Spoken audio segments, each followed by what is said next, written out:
Hello everyone. I am about to create another Instapot dish. Today we're going to use pumpkin number 3 out of 1 million. One of the 3 banana squashes that we grew in 2022. And an 8.5 pound half a turkey breast that we raised. Alright, so let's get started. The first thing I'm going to do is dry off this turkey breast and salt and pepper it. There she goes, all salted and peppered on both sides.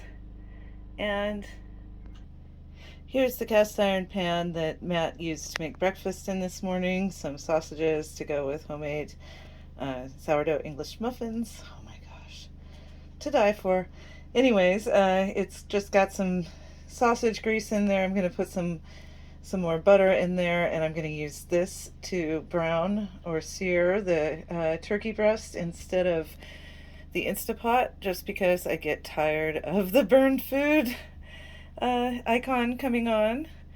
So because this pan is already greased up with some sausage grease, that's what I'm going to do. And at the same time, I'm going to open up this here banana squash and scoop it and peel it. I'll check back in with you in a moment. So I've got about half a stick of butter melting in that. And over here is the pumpkin slashed in half, and it looks pretty meaty in there. So I'm going to clean out the guts and save those seeds. Alrighty, check it out. The turkey breast is starting to brown up in the pan.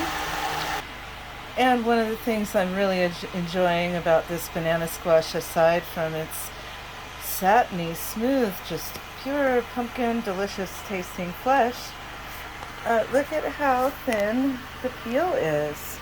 Like, you just can use a potato peeler and it comes right down. It's just so easy to handle. It doesn't have ridges and, you know, nooks and crannies. It's just smooth, and you just peel it up with a potato peeler. So that made, I think, a good proportion of chunks to go with an 8-pound turkey breast. Alrighty, as usual, I did not time that, but it looks brown enough to me. And over here I've got 2 onions minced up and a little bit of kind of rubbery old celery, but it's going to season the broth. And, of course, the pumpkin chunks. This is probably going to turn into a pumpkin bisque at the end of the pressure cooking process, because I don't really expect that pumpkin to maintain chunk texture. But that's great. That'll be an awesome sauce or, you know, side dish to go with the turkey. Alright, I've got the pressure cooker set up here on the countertop, and I've put that little trivet inside. That will keep the heavy turkey breast from touching the bottom and sticking and burning.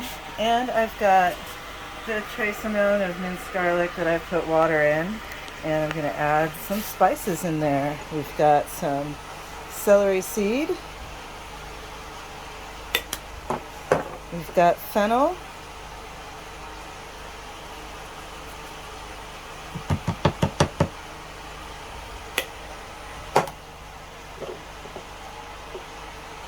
some mustard,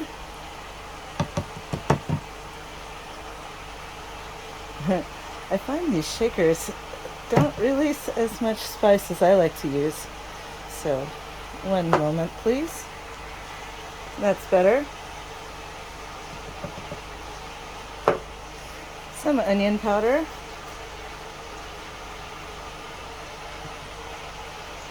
Some garlic powder.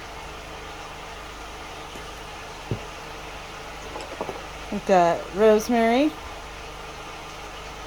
At the old place, my rosemary was year-round, but here it kind of goes dormant. Maybe this next year it'll be bigger and stronger. Sage, same thing. I think my little sage plant is clinging to life outside, just doesn't have enough to harvest. These shakers.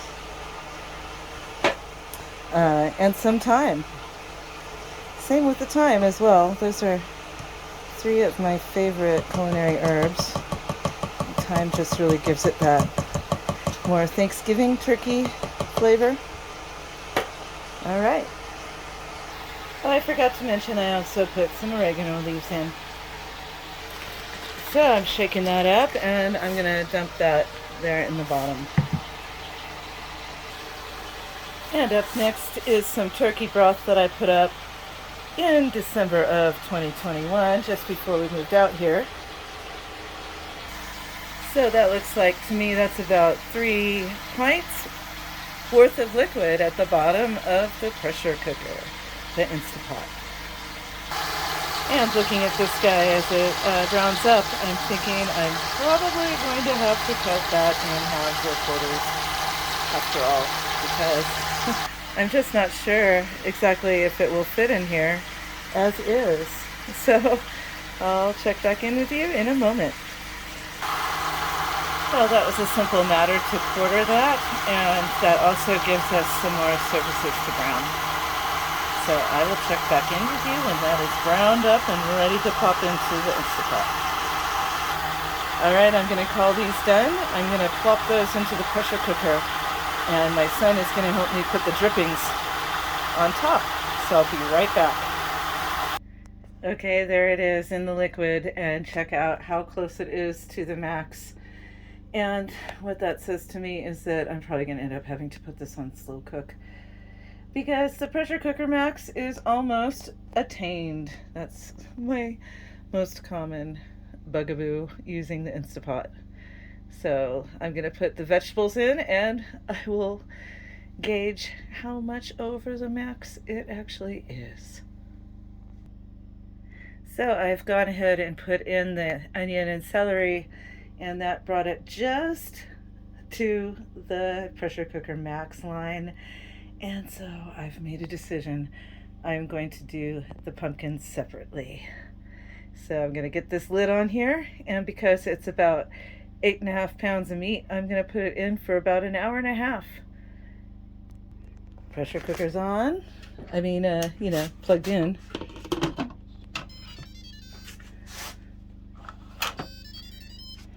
And pressure cook high for 1 hour and 30 minutes. 1 hour and 32 minutes. Good enough. Turn off the keep warm and press start. And one of the reasons why I made this decision is because in order to keep this cooking, like if it's put on slow cook, I would have to run the generator for that entire time period rather than just the 1 hour and a half. And so what I'm thinking, we have to go to town today and do some other errands, and I'm going to be selling eggs in front of the Dollar General today. Those chickens have been paying for their keep.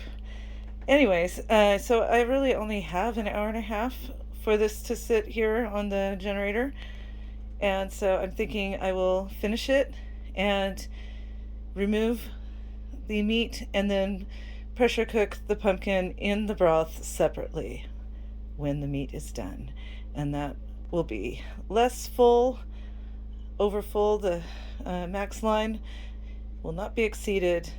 And also that way I can do the pumpkin chunks and not just, disintegrate them from an hour and a half of cooking with the meat. So I'm going to stop this video for now and check back in with you after that has cooked and is released. Be back later. Cheers. All right, folks, the moment of truth has arrived. Let's open it up.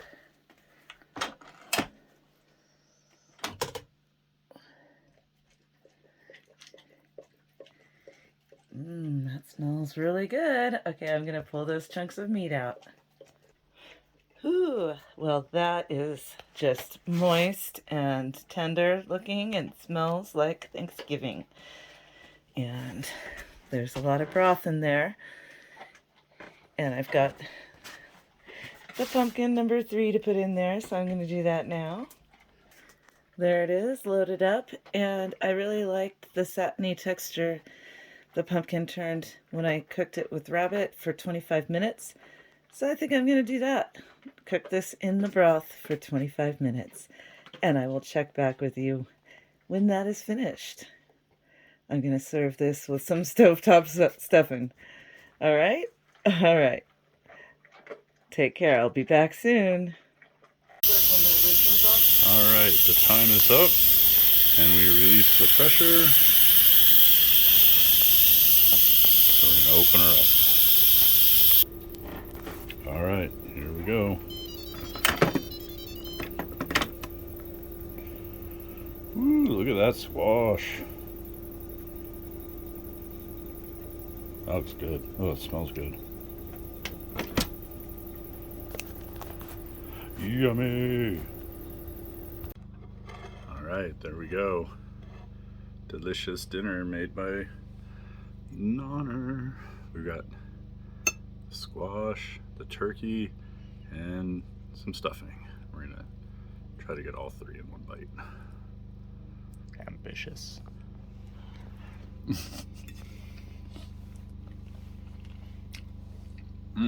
That's really good. That's really good. I'm going back for some more of the squash.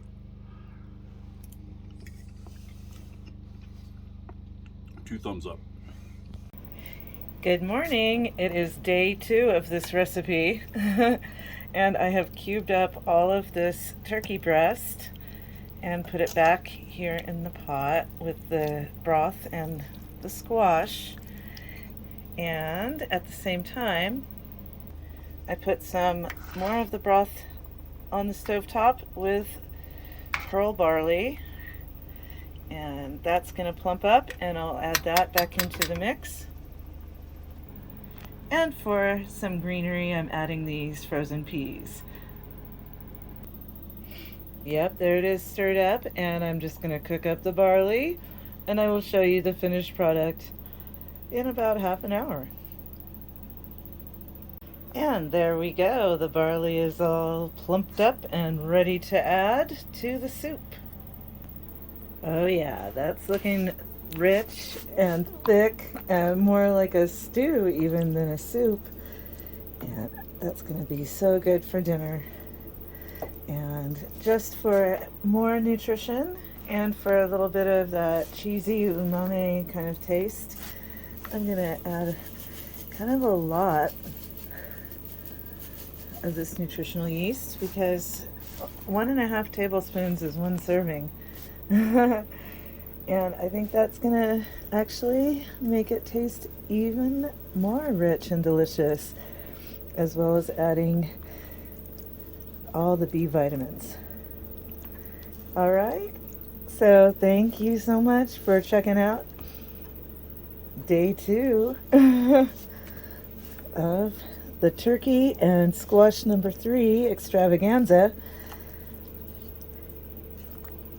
And I will be plating this and serving it for dinner, so that is going to conclude the video. Until then, take care.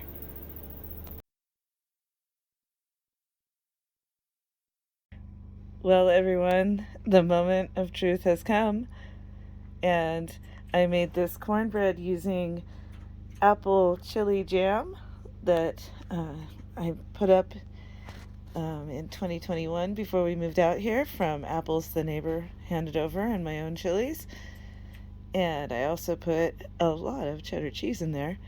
And then there's the soup that I spent 2 days making. And so let's test it out.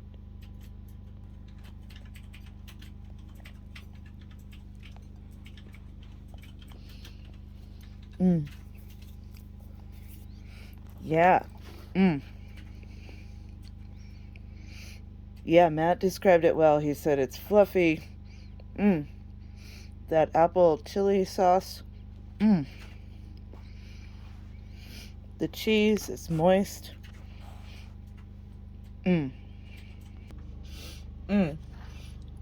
It's super hot right now, but yes, it tastes like Thanksgiving dinner in a bowl. So I'm sorry I don't have any table space to do a proper showing off or whatever, but yep. giant turkey breast meets giant squash number 3. Turned out great. So hope you enjoy this video and use your Instapot.